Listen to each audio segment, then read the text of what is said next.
Just the Surf Coast Longboarders have decided to do some interview of our club members, and basically our first guest is Catherine Crowe. Welcome, Catherine. Thank you. Feel honoured. And we've also got Ted Clark and Glenn Hundwick here as well. So it's the three of us doing a chat to Catherine, and I was going to say also that we're doing it in particular for you, Catherine, because it's International Nurses Day today. Nicely done. Nice segue there. That worked out really well done. Yeah. Hey, I finished early. How good's that? Well, I was thinking you might have been working today, so Yeah. I thought we'll make it 3:30 just in case you get caught up with work. Yeah, that's fair enough. That's all good. All right, Yeah. we better keep moving. So we've just got a few questions to go through with you, and take your time. And I think you've seen some of the questions already. So, Catherine, in relation to how long you've been surfing for? Just a matter of interest. Well, it's a fairly loose surfing term, but I reckon I started when I was 18 and got my license and was able to drive myself to surf spot. Okay. Yeah, so that's 20 years now. So not quite the milestone as the rest of you, but yeah. Great. Yeah. Oh, that's good. That 20 years. Did you surf before you got your license at all? No, because I grew up in the country. I lived on Lake Eildon, so it was all different water activities like boat, swimming, canoeing, jumping off houseboats, that sort of stuff. So I've always had an affinity to water, but yeah, not so much surfing until I was able to nick down on my own and have a car full of friends and come down the coast. Yeah. Oh, great. What else have I got with that one? Where did you start surfing? What beaches did you go to? I actually started down here and stupidly took myself to Southside one day. I don't know why. It was a small day, and I just thought, oh yeah, that looks all right. Me and my friend were cruising around. She was going to sunbake on the beach, and I just took the board out without it feels stupid now, and I advise everyone against it, but just went out and then realized it is way beyond my capabilities as a water person. But it was a good lesson, that's for sure. It was a battle to get back in. Yeah. And I suppose you'd be more mindful now with the recent attack around there in Southside during the week. There was a bit of a shark attack, and the guy was lucky, a couple of little nibbles, and that was it. Yeah. Well, I actually surfed that evening with a guy at Drano's who knew a mate that knew a mate that knew a mate that was there, and he was telling me about it. And as the sky was going dark and the moon was sort of rising again, he said, "Can you tell me if you go in?" And I said, "Well, you tell me if you go in." So we both just sat there sort of tentatively looking around, waiting for a wave to come that we both just caught in. And yeah. Perfect. All right, Ted, over to you. Well, Catherine, I'd be really interested in knowing whether you can remember that board that you took out. Can you remember your first surfboard? I've still got it. Great. Yeah. It's a 710 Mini-Mel that I picked up for $200. Fantastic. Yeah. And do you know what type of board? Do you know the brand name, or do you know who shaped it? No, it's one of those pop-out type things. All I know is it's a lovely shade of pale blue. And you've still got that board, which is excellent. I haven't got my first board, but how many boards now do you have? Between us now, I was counting up, we have 9. Oh my God. No, I never wanted to be that person that had more boards than what you knew what to do with. But I think, especially with mat surfing as well, we've got just, all sizes covered now, mostly long boards, and Lily's boards as well. She's got 2 of her own. So it's kind of growing, and I feel bad saying that, but Oh, no, that's fine. I think the number of boards that you should have is whatever number of boards you've currently got plus N. N meaning whatever number you want to put in there. There could be a huge number there. So I know this is going to be a hard question because you've got 9 to go through, but can you give us an idea of the sizes of any of the long boards that you've got? Yeah, well, the longest we've got is a 10-foot, and then a 9.9, and then 2 9.6s, a 9.1, and that's it for the longboards. Okay, very good. Yeah. Actually, but I might just go to my next question because it's sort of relevant, if that's okay with you, Bud. Yeah, go for it, Ted. So, do you have a favourite board that you could describe for us, or just tell us what your favourite board is? I think no, I know for a fact it's still my 9.6 Nose Rider by South Coast. And that was the second custom board that Ian did for me. And I just can't look past it some days. You know, I feel like I should give some love to the other ones, but it's my favourite. And I know it's your favourite. So is there a reason? Can you think of any reason why you love it? Well, I reckon it's because when I went from my first board, well, the first custom that Ian built, I outgrew it. Like I felt like I wasn't getting anywhere. So then he made this one, and I've struggled with it at first because it was like trying to maneuver something without power steering. And then as I've gotten better or more confident, I can now do more on the board. So I feel like it's showed me that I've gotten better surfing and better, I don't know, like knowing the board as well, and knowing what it's capable of doing and when I should be surfing it. So it's been more of an example, I guess. It could be chicken and egg. You love it, so you get to know it, and then you get to know it, so you love it. That's it. I'm going back to you, Bud. I think you've got the next set of questions. Yep, certainly do. What type of waves do you like surfing? I think you'd all probably know. Knee high to a grasshopper. I love just little, 2-foot peeling waves. Nothing of significant consequence for me. I think ever since, having a child, like my sense of risk has just skyrocketed. So I'm risk averse, I guess that's the term. Do you like point breaks more so than beach breaks? I love a point break. Although I have surfed some nice beach, A-frames that I'm quite fond of, but I can't go past a point. And that's probably a downfall of my surfing, is I don't challenge myself with those beach breaks. But I just don't dig them. I don't dig the beach breaks. Each their own, that's for sure. Yeah. Have you ever been overseas, Catherine, surfing? Yeah, but not surfed. Oh, okay. Yeah. So just a matter of interest, where'd you go? Just for a holiday? Oh, Matt and I took a year off, 2009, and we travelled for the year and went to about 25 countries. Travelled around and just lived the life. And then a few years after that, we took friends back to like Cambodia and Laos and New Zealand, and so we haven't travelled with Lil yet, which is hopefully coming in the next few years if we can. So the 25 countries you went to was pre-children? Pre-child, yep. The way to do it. Absolutely. Yeah. And obviously, you're always going to get this question, what was the best country, you reckon, that you enjoyed while overseas?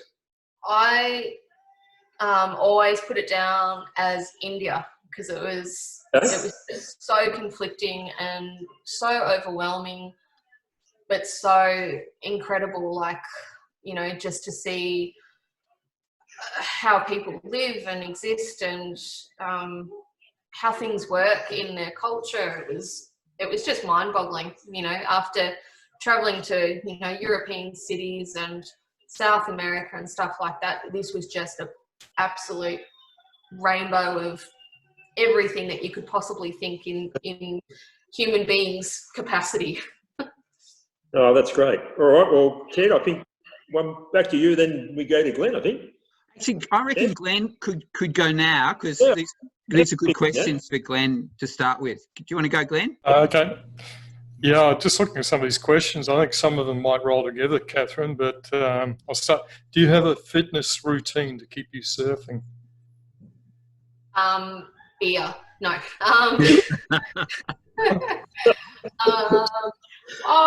No, not necessarily, although I do have like a nurse's back, so, you know, years of lifting unconscious patients after theatre has wrecked my back. So I do exercise. It's a surf style exercise by one of our local girls in Janjuk, and she's gone to online classes, which is really good. So we do that once or twice a week for an hour. So that's like core stability and balance, and yeah, a bit of strength as well. Not so much cardio, but I get that from paddling and running around with the dog and Lily. Yeah, being a mum and being a nurse, I don't think you need a fitness regime. Yeah. Do you do any other sports? No. That's a very flat no. I like to go for hikes, but no, that's not. No, I used to be sporty, and then my knee popped out sideways back in year 11, and it's never been the same. So I used to run, like sprint quite a lot, but now, no. Body says no. Okay, I think this is where some of the questions merge. Do you have any surfing tips for fitness or safety in the water? Make sure you do your research before you just get aboard and go out into God knows what. Yeah, I think like just know your limitations. Like, you know, in the club we always encourage each other, and I feel quite safe pushing myself a little bit out of my comfort zone, because I know there's quite a few people there that will help me out if I need it. But yeah, do your diligence and look up where you're going to go and read the waves, sit there and have a look for like 15-20 minutes before going out. Get the idea of what's happening, where it's breaking, where it's not, how to get out for starters, you know. Yeah. I see a lot of people just do exactly what I did, and they just go straight out, and you see them struggle or get caught out in a rip, and yeah. Yeah, wise words, good. Ted, might throw to you. Yeah, well, you're right, I think, Glenn. I think these do carry across a bit, because I was going to ask you about how you kind of navigate the crowds these days. Have you got any kind of tips in that way? Well, you know, obviously we've been trying to avoid going out in a crowd. So at this time, I've been doing a head count. And if there's more than 20 sitting out there, I don't go. It's simple as that. But on any other situation, I try to, because it can really wreck your surf if you get frustrated when people are doing the wrong thing or annoying you, like, and it's not really worth it. Like, you know, when I surf, I want to enjoy it, and it's my time to chill and not have to think about where everyone's at. So trying to stop getting pissed off is an important tip with the crowd. Let them do what they want to do. If there's guys out the back that want the set waves, just let them have it. You know, I'll take scraps. You know, I don't mind sitting for 20 minutes if it means that I'm not going to run someone over, or vice versa. Okay, so this is another question that overlaps a bit. Is there anything in particular that scares you about surfing? Everything. And that's the buzz of it as well. Like, you know, that's that adrenaline that you get, even if it's like you know, piddly little waves, it's still an element that you're uncomfortable with. It's an environment that's forever changing, and you're just a guest in that environment. So in that theory alone, that's what scares me every time. I don't like seeing a great big wall of water coming towards me, and I'm in that spot where it's just going to crack me on the head. Okay, well, that's the question that's another overlapping question. Do you have a size that is too big, or what's the biggest wave that you've ever surfed? I reckon it was the Winter Classic 2 years ago, and I don't know how big it was, but it was definitely way out of my comfort zone. There was, I think, 4 5-foot sets coming through, and I just thought, if I just get out there, I can just catch whitewater in, you know, whatever, it doesn't matter. And I don't know the size of it. It would have, might have been just over 3, but that's big for me, like on the log. Okay.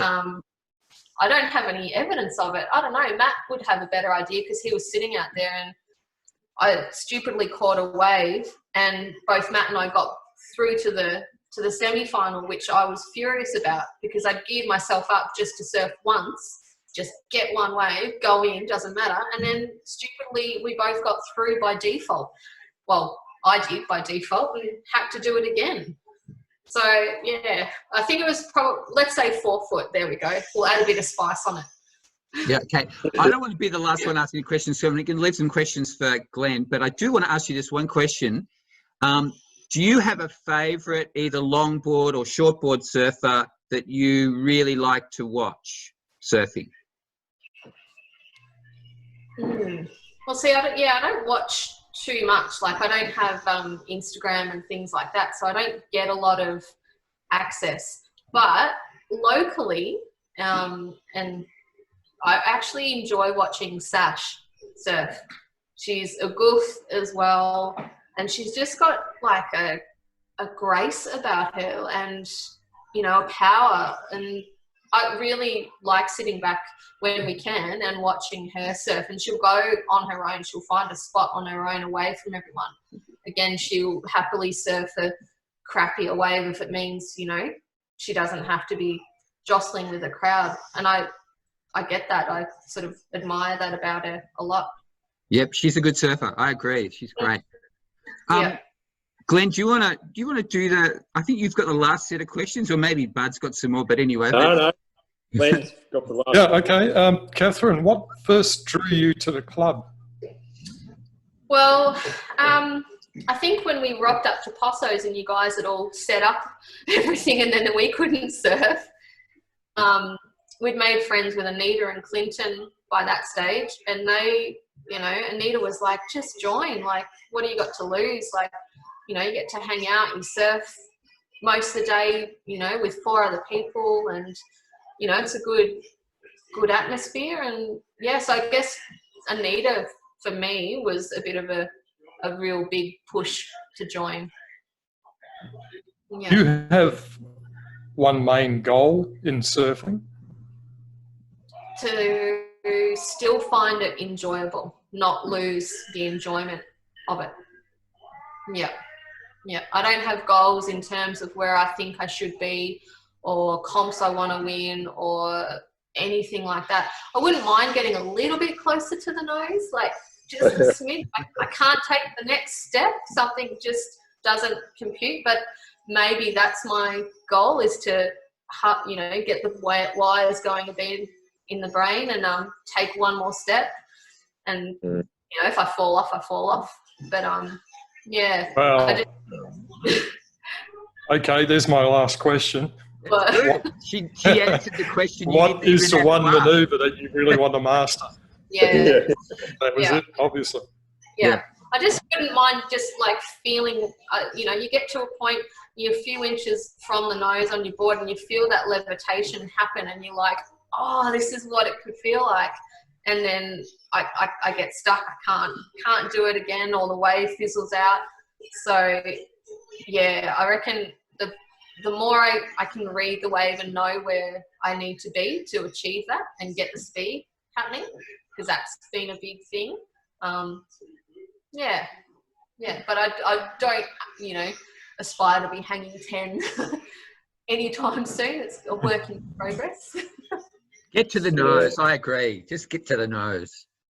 Yeah, I think, you're not alone there, Catherine. Even after all these surfing myself, that extra couple of steps, you hesitate. And as you're rightly saying, it's where the balance of the board is as well, and where the wave's breaking.